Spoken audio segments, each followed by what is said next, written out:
just want to let you know that we have found the body.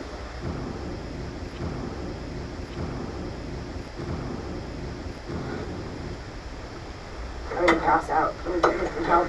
Can you get me some help? Yep, Can you there's get some me people. some... Okay. I'm going to need some help. Oh my God, give me some help. We're out. We're out. We're out. We're out. We're out.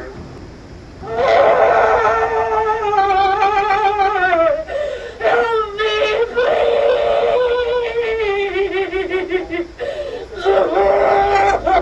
That was the raw, unfiltered scream of a mother in pain after the police found the body of her teenage daughter. She was only 15, a girl still figuring out who she was, still dreaming about a future as a military nurse, still laughing with the friends she'd known since they were little kids running around the same small town. Her name was Britney Gabrielle Lynn Ulaki. She loved her family, loved her music, loved the simple things that made her feel alive. On March 8, 2020, in Elko County, Nevada, one of her closest childhood friends offered her a ride to school. She climbed into the car. She smiled and waved goodbye. And that was the last time anyone ever saw her alive. Later that afternoon, her mother, Alicia, started calling her phone, but there was no answer. Again and again, nothing. Her father waited a little longer. Britney had run away once before, so he thought maybe she just needed space. But Alicia couldn't shake the feeling that something was terribly wrong. A mother's instinct is hard to ignore. Was supposed to be going home yesterday. She was in town with her dad.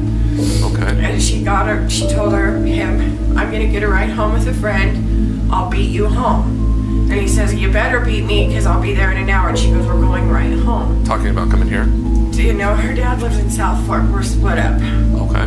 And her friend that had her, I talked to him. He dropped her off at the high school down here at 4 o'clock with some guy. And I go, what guy? And he goes, I don't know. She just said my new friend.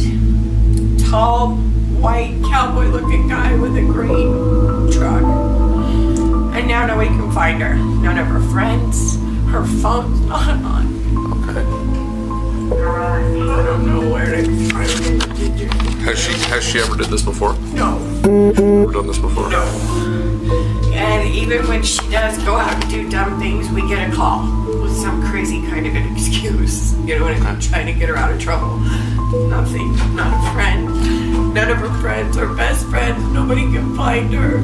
To make matters worse, Britney, like many teenagers, had engaged in fights in the past. Her mother worried that an old enemy was out for revenge. What she did not know was that this was not the work of an enemy. It was of a dear friend. 2 days later, March 10th, the nightmare became real.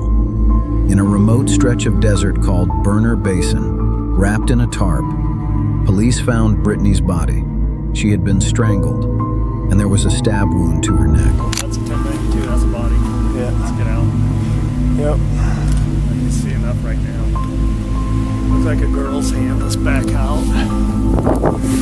The person who had driven her to school that morning, someone she had trusted for years, someone who had been part of her life for as long as she could remember, is now at the very center of this investigation. Yes, that fear you feel, let it settle deep in your chest. The fear that the person you laugh with, the person you share secrets with, the person you think has your back, might be hiding something dark behind their smile. In this video, we're going to walk through the whole story, the days leading up to her disappearance, the red flags that were missed, the investigation that slowly unraveled the truth, the evidence that pointed to someone very close, and the family left trying to make sense of a loss that should never have happened. This is Stateside Unsolved Cases. If you want the full truth, every detail, every heartbreaking moment, every lesson we can carry forward, stay with me. Because this isn't just a case that happened somewhere far away. It's a reminder that danger can hide in the most familiar of places, and that sometimes the people we trust the most are the ones we should fear the most. Elko County, Nevada, March 8th, 2020, a Monday morning like any other. Britney gets ready for school. One of her childhood friends, someone she'd known since they were small, offers her a ride. Of course, she says yes. It's the kind of thing teenagers do every day without a second thought. She climbs into the car. They drive off together, and that was the last time anyone saw Britney alive. Later that afternoon, her mother, Alicia, starts calling her phone. No answer. She tries again. Still nothing. Teenagers are always on their phones. As pointed out by her mother, she was a social media person. When the calls started to go to voicemail, she became worried. Her father decided to wait a little longer. The reason was that Britney had run away once before. She was a teenager, after all, figuring things out. But Alicia couldn't shake the feeling. Something inside her kept saying this time was different. By evening, the worry had turned into fear. They reported her missing. And of course, the police came to ask questions. Even her brother was asked about her whereabouts, but knew nothing. March 9th, the next day. Search efforts begin. Friends were questioned. School staff checked the cameras for her. But nothing was found. The story starts to spread locally. A teenage girl gone after a routine ride to school. When her longtime friend Bryce Dicki was asked, he had this to say. Did she say anything about anyone that she was having problems with, or any people that she was interested in, or anything like that? We all knew she was talking to some guy that we think was in New York, but we knew she'd been talking to him for a while. Okay. Besides that, and then, like I told everyone else, a lot of people had problems with Britney, but nothing that we would see with this outcome. Sure. Well, hopefully, yeah. Okay. Now's not the time to hold back words, man. Yeah. Did she have a bad reputation or something like that? With a lot, because she used to get in a lot of fights, and a lot of people didn't like. Britney was a very straightforward person. Okay. And a lot of people didn't like that because she was very blunt and honest. Okay. So a lot of people disliked her. So, again, I'm just asking for clarification, because the deputies told me that initially when they spoke with you, you had provided a description of someone that may have been the driver of that truck? They kept saying I gave a description, but literally the only thing I saw was a cowboy hat. That was it. He said that he had seen her enter another man's car, a cowboy. The police also checked his phone, observing that he had a snap streak of 70 days with her. A snap streak that had ended just on the day she was missing. Even if she ran away, a teenage girl like Britney would not want to lose a 70-day snap streak. This raised another red flag. Then on March 10th, 2 days after she was last seen, police received a tip. In a remote stretch of desert called Burner Basin, miles from town, nothing but sand and scrub, they find a tarp. Underneath it, Britney. She had been strangled and had a stab wound to her neck. She was gone. The news hits like a wave. Family collapses. Friends who had laughed with her just days earlier now sat in stunned silence. Alicia's world, the world of a mother who had raised her daughter with love and hope, was shattered in an instant. From the very beginning, investigators focused on the people closest to Britney, the ones who knew her routines, the ones she trusted enough to get in a car with. And one name kept coming up again and again. But before we get to that, let's stay with Britney for a moment. Because this victim was more than a headline. She was a girl who still had posters on her wall, who still texted her friends about homework and crushes, who still dreamed about what came next. She was a tough daddy's girl. Her life mattered. Her laughter mattered. And the way it was taken, by someone she believed would keep her safe, matters more than anything. Let me ask you something real, because I know this is settling heavy in your chest too. If you were Britney's mom, if you called and got no answer, if you had to wait 2 days before the worst news came, how would you keep breathing? That's the fear Alicia carried. That's the fear every parent watching this carries right now. We're going to look next at how investigators started to piece it together, the clues, the contradictions, and the moment everything changed. The police didn't waste time. They started with the people who knew Britney best, her friends, classmates, family, and the so-called friend who had driven her to school that morning. At first, the story seemed simple. Britney had run away again. That's what her father thought at first. She'd done it before. But she would still call to ask for money or something like that. He said she would always miss him and check on him. But Alicia kept calling, kept searching, and kept refusing to believe her daughter would just disappear without a word. Investigators interviewed the driver. He said he dropped her off at school like normal. She got out, went inside.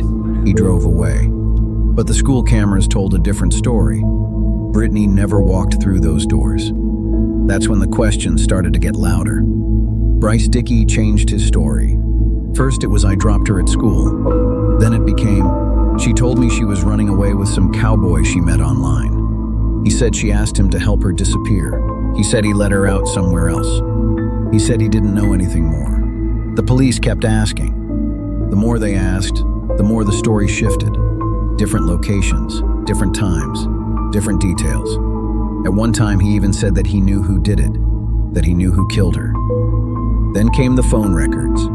A text message sent to Britney's family after she was gone. We have your daughter. Pay $5,000 or you'll never see her again. The number traced back to him. But Bryce Dicki claimed he didn't send it.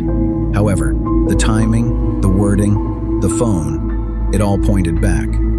GPS data from his car placed him in Burner Basin, the exact remote desert area where Britney was later found, on the same day she disappeared.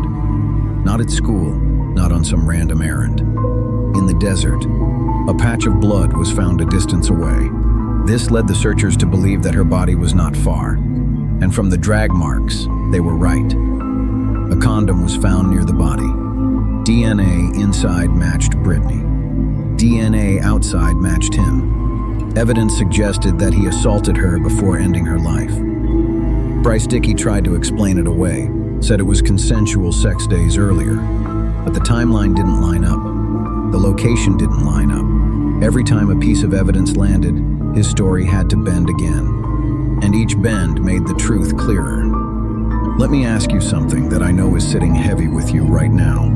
As Alicia, Britney's mother, when someone you've known your whole life starts changing their story, when the details don't match, when the GPS says one thing and their mouth says another, how long do you keep believing them? How long before that trust turns into fear? Britney trusted him. She got into that car thinking she was safe, and that trust cost her everything. We're going to look next at how the pieces finally came together, and how justice, though delayed, finally arrived. The police kept pressing. Every time Bryce spoke, the story bent a little more. First, he said he dropped her at school. Then he said she begged him to help her run away with a cowboy she met online. He said he let her out somewhere safe. He said he didn't know where she went after that. But the evidence didn't bend. GPS data from his car showed it driving straight to Burner Basin that morning, the same remote desert spot where Britney was later found. Not school, not some random stop, the desert. Then the phone records, a text message sent to Britney's family after she was already gone. We have your daughter. Pay $5,000 or you'll never see her again. The number traced back to Bryce's phone. He said he didn't send it, but the timing lined up perfectly with when he was alone in his car. The most devastating piece came from the scene itself, the condom which was found near her body. Bryce still tried to explain it, said it was from consensual sex days earlier, but the medical examiner's timeline didn't support that. The location didn't support it, and the condition of the body, strangled, stabbed, made the consensual claim fall apart completely. Every explanation crumbled under the weight of the facts, the GPS, the texts, the DNA, the changing stories. And then the final truth emerged. The friend who drove her to school that morning, the one she had trusted since childhood, was the one who ended her life. Let me ask you something that I know is sitting with you right now. When someone you've known forever starts lying, when the evidence keeps pointing back to them, when their story keeps changing to fit the facts, how do you feel that moment when the truth finally clicks? Britney never got to see that moment. She trusted him. She got into that car believing she was safe. The case moved to trial in 2021. Prosecutors laid it out clearly. Premeditated murder. Defense argued circumstantial evidence, no direct proof. But the jury saw the same pattern we see now. Guilty on first-degree murder with a deadly weapon enhancement. life sentence. Parole eligibility after 46 years. Justice arrived. But it didn't bring Britney back. Alicia, her mother, still carries the weight every day. She talks about how Britney would light up a room, how she still hears her daughters laugh in quiet moments, how the house feels empty without her voice. Her father still regrets waiting that extra day to report her missing. He thought she was just being a teenager. He thought she'd come home. Friends who had known both Britney and Bryce still struggle with the betrayal. How do you make sense of someone you grew up with turning into someone capable of this? Let me ask you something that I know is sitting deep with you right now. When trust breaks like this, when someone you've known forever does something this dark, what does that fear feel like? The fear that you missed the signs, the fear that you weren't paying close enough attention, the fear that it could happen to someone you love. That fear is real. Britney felt safe that morning. She got into that car believing she was with someone who cared, and that belief cost her everything. But fear doesn't have to win. We can learn from this. We can watch for red flags in friendships and relationships, the possessiveness, the lies, the isolation. We can teach our kids to trust their instincts, and we can take small practical steps to make sure someone always knows where we are. One tool many families are using right now is a personal GPS tracker. Small, discrete devices like AirTag or GeoBit that teens can keep in a backpack or pocket. They share location in real time with trusted family. They send alerts if someone leaves a safe zone. If Britney had had one, could it have led police to burn her basin faster? Could it have given Alicia those extra minutes? We'll never know for sure. But for your family, it could make a difference. I've linked a few reliable options in the description. Affordable, easy to set up, with strong reviews from parents who've used them for peace of mind. These are affiliate links. They help support this channel and more stories like this at no extra cost to you. What safety step are you thinking about taking after hearing Britney's story? Comment below. Your words could help someone else feel less alone. Thank you for staying with me through this. If this moved you, like the video to help spread awareness. Subscribe and turn on notifications. We'll keep telling these stories with care. Share it with one person who needs to see it. This is Stateside Unsolved Cases. Stay safe and hold your people close.